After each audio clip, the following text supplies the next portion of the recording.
Kung ikaw muundang, kana na ang panahon nga pildi na ka. Why? Wala na'y second chance. Wala na'y balik pag-usap. Wala na'y laing pagnegosyo nga ma-open. Nga naman, undang naman ka. But if we confess and turn from them all the mistakes, kung nasayop ka, hawa din na, dili na maungat formula. Kung nakasala ka na sa Ginoo, ayaw pagpundo niya, hawa niya. And we will receive mercy, or in other translation, ang butang din na is second chance or another chance. Because, brothers and sisters, failure plus positive you, meaning kung ikaw positibo, ang imo ang failure, mahimo na siyang success. Kung positibo lang ka. Pero kung ang failure plus negatibo nga ikaw, padulong yun na siya o stop. Nga naman, mahadlok naman ka mo usog. Mo'y diferensya na to, mga dili negosyante o negosyante, kaya mga negosyante di mahadlok mo explore o mga bago. Number 1, which is ang A, admit your mistakes.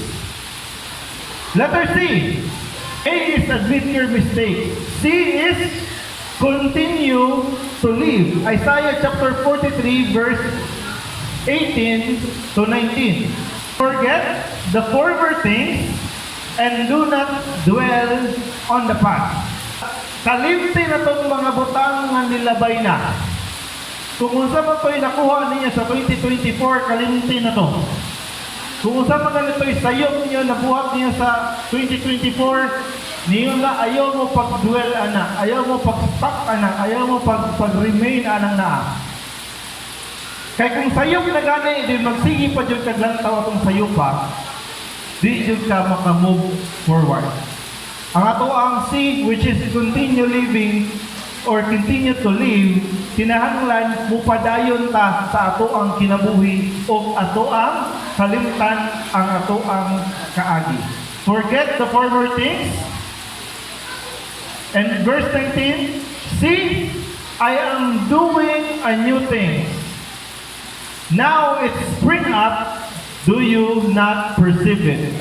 I am making a way in wilderness and streams in the wasteland. So after we admit our mistakes and have our second chance and mercy from God, we need to continue life. Igsoon kung nasayop ka wa nagpasabot, napildi na ka. Okay? Move on then pag may time. What happened in the past is already in the past. So we should not dwell on it. If you dwell on the past, you will never continue your life. Why? You keep on looking back sa imo ang past. The reason why ang wife ni Lot, nahimo siya o kung sa? Sin. Ha? Nahimo siya o? Sin. Salt, statue of salt. Na wala pag siya ningon nga na, mahagsa. Nahimo sa salt. Kaya nga naman, giingnan siya sa anghel, nalakaw na mo dito sa bukid, pero ayaw na yun mo og lingi, maskin pa og magkinaunsa. Pero, because, agi siguro sa iya ang curiosity, kung sa'yo na hinabo sa iya ang previous nga gipuian, katong city nga ilang gipuian, na-curious siguro siya, nilingi siya balik. Kaya naman, ipaulanan ba mo sa Ginoo og kalayo? Isunog ba itong tibok, Sodom and Gomorrah? Paglingi sa asawa ni Lot, nahimo siyang asin. Nakalihok, wala. Wala. Nakaw ba si Lot? Wala. Wala. Ni prosper ba ang asawa ni Lot? Wala. Wala. Nakapadayon ba sa pag 2025? Wala. Wala. Kung asa sa na imong asin, kung asa sa nilingi, na-stuck sa dito. Now, this is what happened and so on if we keep on looking on the past. People might hurt you before na may mga butang na nakasakit sa tuwa, na may mga tao na nakasakit sa tuwa sa una, pero dili naka-move forward if pagsige lang naglingi sa una. Unsa may gibong gitagan?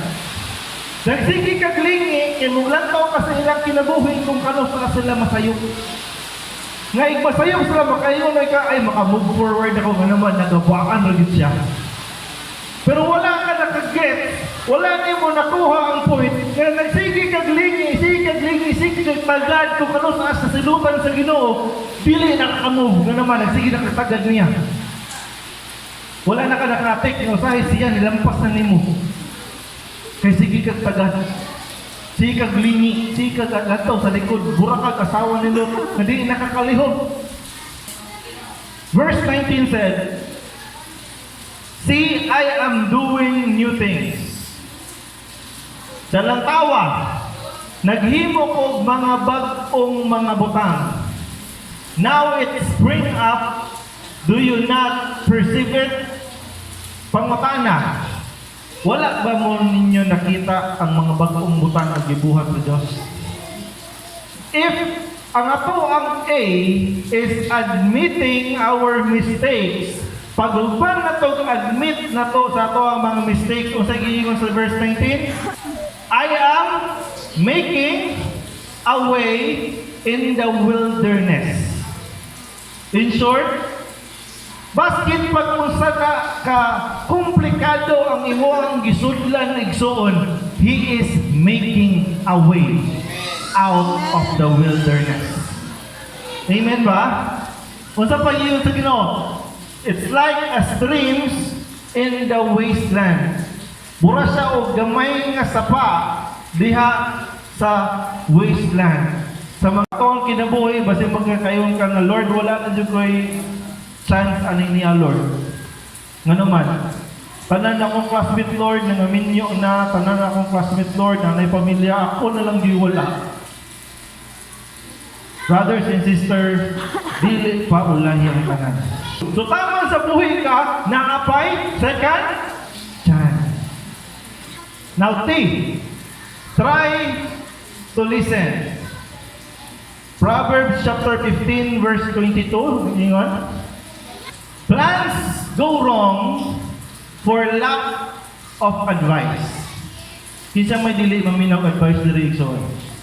Isa ang plano daw kuno mahimo nga sayo kung di ka maminaw og advice. Kinsa many advisors bring success.